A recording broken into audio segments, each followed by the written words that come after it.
Matapos ang tinaguriang biyaheng langit ng 6 na bus ng GV Florida Transport, isa pang bus company ang viral na rin ngayon for yet another wrong reason. Ang detalye sa agenda report ni Paulo Barcelon.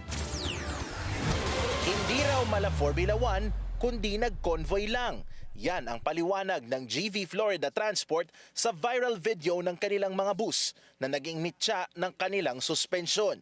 Ayon sa tugon ng GV Florida sa LTO, fast-forwarded ang video at balak nilang kasuhan ang nag-upload nito na si Carlo Carbonell. Tinawanan lang ni Transport Secretary Vince Dizon ang paliwanag ng GV Florida. Assuming na fast-forward, kitang-kita sa video na inopertatean nila magkasalubong. Okay? Magkasalubong. Paano kung may sasakyan na kasalubong? Tapos may tinamaan, may namatay doon. Would that be giving the same defense? Ayon sa LTO, no-show sa pagdinig ang 6 na driver sa ginawang hearing kanina. Kaya may babala ngayon ang DOTR.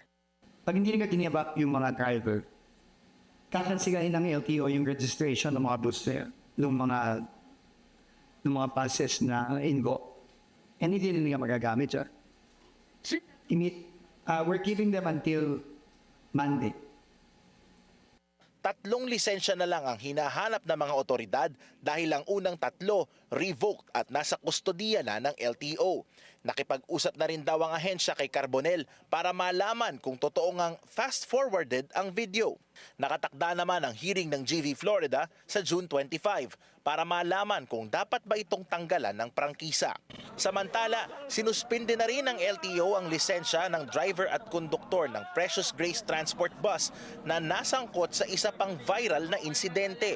Ito ay matapos bugbugin ng mga pasaherong sakay ng bus ang isang PWD na umano'y nangagat ng kapwa pasahero. Batay sa inisyal na investigasyon ng Department of Transportation, hindi umano inireport ng driver at konduktor ang nangyaring bugbugan sa Special Action and Intelligence Committee for Transportation o SAIC personnel na nakapwesto sa mga bus station. This was a crime. Binukbo, kinuyo. Yung isang kababayan natin na may kapansanan sa loob ng isang bus. Krimen yan. Tutulungan ng DOTR ang pamilya ng biktima at pinahahanap na sa PNP ang mga kasamang pasahero ng PWD. Sibak naman ang Vehicle Registration Chief ng LTO sa Baguio City na si Edilberto Bungawen matapos itong mahuling nagmamaneho ng lasing. Hindi raw kasi kukonsintihin ng ahensya na may lumalabag na mataas na opisyal nito sa traffic rules and regulations. Para sa agenda, Paulo Barcelon, Billionario News Channel.